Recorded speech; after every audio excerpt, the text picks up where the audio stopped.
Hey, welcome back.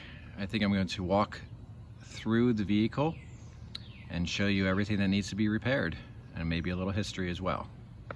So the first thing would be just some dents. I don't know if you can see, but that was from a garage pole probably like 10 years ago. Just minor increase in dent. This just recently happened. So the molding from the windows peeling off. I think I can get some glue and fix that.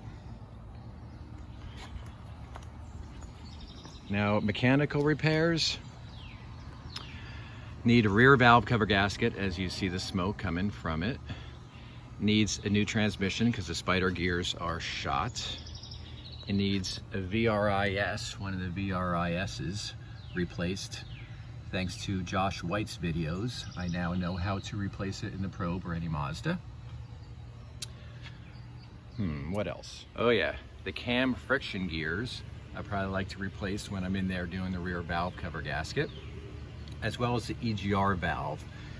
That broke probably about 8 years ago, so every time when I had to pass emissions, I used to get a cheap catalytic converter put on, just bolted on. What else?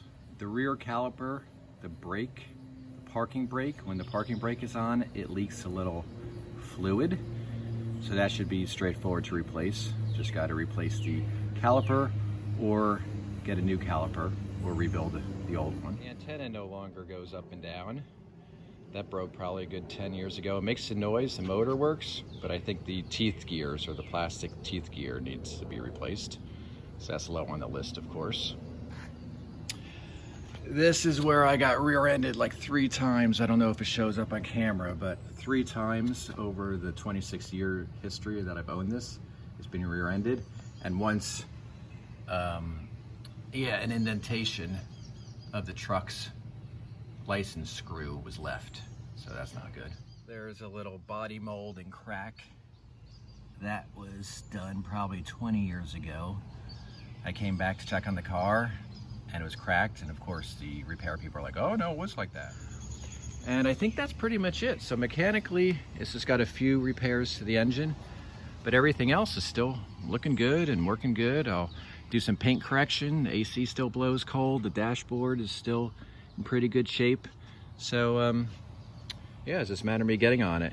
But of course the transmission is the first thing that needs to be replaced. Without the transmission and the new differential, then it's pointless to do anything else. Okay, thanks for watching. See you guys soon. Enjoy. And one last funny story. The day I brought it home, it had a car alarm. Back in '95, they were still pretty big deal or new. So my buddy takes his 2 hands, 2 palms, puts it on the rear panel, pushes to get the alarm to go off. And ever since then, he left 2 tiny small indentations. You might be able to see one. And it's been there from the first week that I drove the car off the lot, and they're still there. Frustrating. Idiot friends.